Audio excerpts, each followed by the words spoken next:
என்னடா, அக்காவுக்கு ஒரு போன் கூட பண்ண மாட்டியா? நீ அவ்வளவு பெரிய ஆள் ஆயிட்டியா? இல்லக்கா, கொஞ்சம் வேலை அதிகம். அது இல்லாம அலைச்சலும் அதிகம். சரி, அப்பா சொத்தெல்லாம் உன் பேர்ல மாத்திட்டியா? இருக்கிறதே 2 சென்ட்.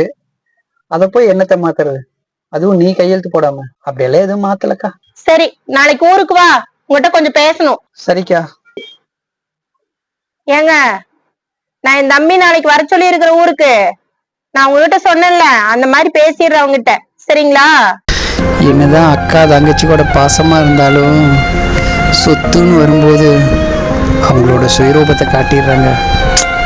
காசு பணம் தான் இன்னைக்கு எல்லாமே பேசுது. சொல்லுமா. ஏங்க இன்னும் சாப்பிட வர காணோம்? இல்ல, பசியே இல்ல. ஏங்க ஒரு மாதிரியா பேசுறீங்க? அக்கா போன் பண்ணாங்க. ஏங்க என்ன சொன்னாங்க?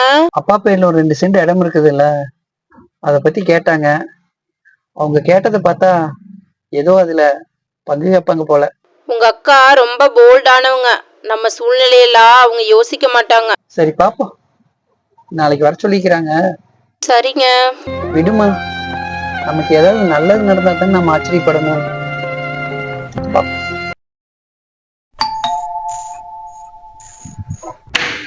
பாலம்பி, வரக்கா. என்னடா எப்ப பார்த்தாலும் மூஞ்சில ஒரு கலையே இல்லாம இருக்கிற? இல்லக்கா, எப்பவும் போலதான் இருக்கேன். சரி, நம்ம அப்பா சொத்து என்ன விலைக்கு போகும்? தெரியலக்கா, பக்கத்து இடமெல்லாம் செண்டு 10 லட்சம் ரூபாய்க்கு போயிருக்கு. அவ்வளவுதான் போகுதா? நான் என்னமோ செண்டு 25-30 லட்சத்துக்கு போகும்னு நினைச்சேன். சரி, பரவாயில்ல விடு. அப்பா வாங்கின கடன் மொத்தம் எவ்வளவு இருக்கு? ஒரு 30 லட்சம் ரூபாய் இருக்குக்கா. சரிடா, சொத்துல பிள்ளைகளுக்கு பங்கு இருக்குன்னு சட்டமெல்லாம் இருக்குது, உனக்கு தெரியுமில்ல? அதே மாதிரி அப்பா வாங்கின 30 லட்சம் கடன்லயே எனக்கு பங்கு இருக்குல்ல. 15 லட்சம் ரூபாய நான் கட்டிக்கிறேன்.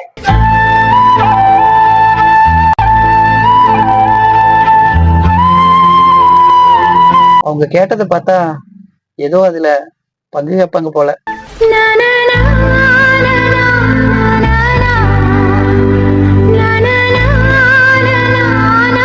நீ கடன்லயும் பங்கு எடுத்துக்கிறன்னு சொல்றதே எனக்கு சந்தோஷம்க்கா.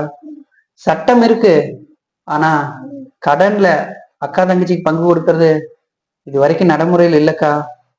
கஷ்டமோ நஷ்டமோ நம்ம அப்பா வாங்கின கடனை நானே கட்டிடுறேன். நான் அந்த நடைமுறையை மாத்துறேன். என்னாலயாவது அந்த நடைமுறை மாறட்டும். சொத்துல மட்டும் பங்கு கேட்கிறோம், கடன்ல பங்கு கேட்க மாட்டோமா? மச்சான் வேண்டான்னு சொல்லுவாங்கக்கா. உனக்குத்தான் தேவையில்லாம குடும்பத்துல பிரச்சனை. இதுவே அங்க ஒரு 10 ஏக்கரா காடு இருந்து அதுல பங்கு வருதுன்னு உங்க மச்சா வேண்டான்னு சொல்லிடுவாரா? அது மாதிரிதான் இதுவும்.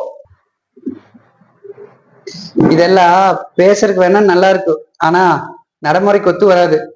எவ்வளவு கஷ்டம் வந்தாலும் அப்பா வாங்கின கடனை நானே கட்டிக்கிறேன். நான் சொல்றது கொஞ்சம் கேளுடா, உன்னை எல்லாம் திருத்தவே முடியாது. சார், உங்களுக்கு வக்கீல் நோட்டீஸ் வந்திருக்கு. எனக்கா? யார் அனுப்பியிருக்கா? உங்க அக்காதான் உங்க அப்பாவோட கடன்ல பங்கு கேட்டு நோட்டீஸ் அனுப்பியிருக்காங்க.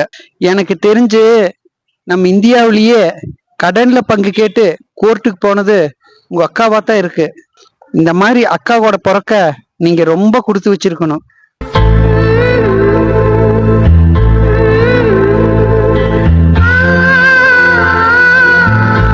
பெண்கள் அப்பாவின் சொத்தில் பங்கு கேட்டு கோடிக்கணக்கான வழக்குகள் நீதிமன்றங்களில் இருக்கிறது.